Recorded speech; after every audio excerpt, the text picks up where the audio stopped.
Welcome everybody to another downtown exploring adventure. My name is Manny, today on location in Jupiter, Florida.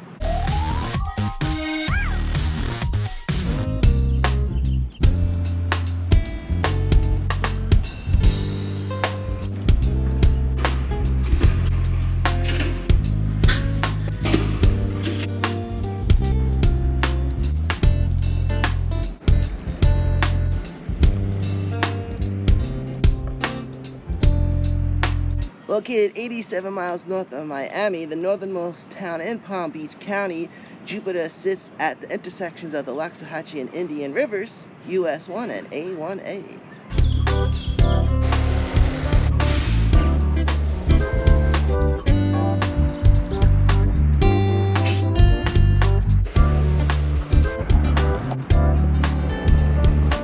I keep telling you guys what the time and temperature is for some reason, but if you want to know, right now it is 79 degrees, just around 8:30.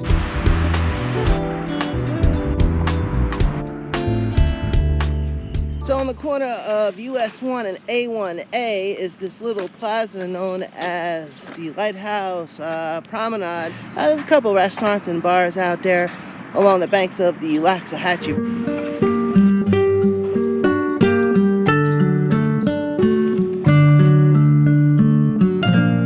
Points of interest in Jupiter include the Jupiter Lighthouse, who we'll get to in a moment, the spring training facilities for the Miami Marlins and the St. Louis Cardinals, the Schwab's Research Institute, and the Palm Beach International Raceway.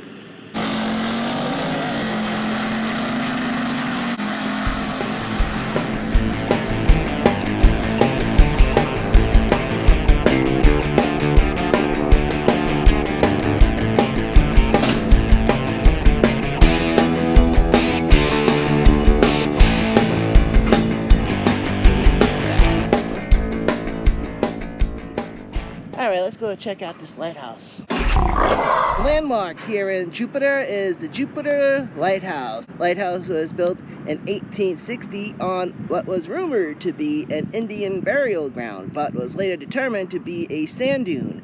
The lighthouse measures in at 105 feet, and with its location on top of this hill, the top of the lighthouse soars 153 feet above sea level. Its light can be seen for 24 nautical miles.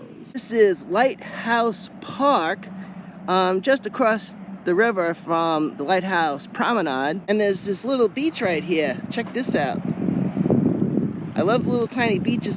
So the lighthouse is actually on U.S. Coast Guard property, and there's actually a fence dividing my side from their side. You'll see that in a moment. And there it is, right in the middle of this little beach.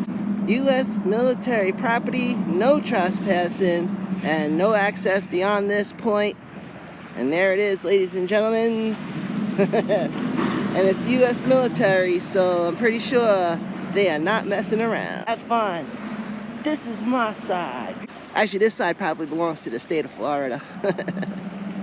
Now, I don't know if it's fresh water or salt water. It might be both, Brock water mixed salt and fresh, because it does empty out to the Atlantic, according to my online research. So I'm guessing some salt water gets in here, because it definitely smells like salt water.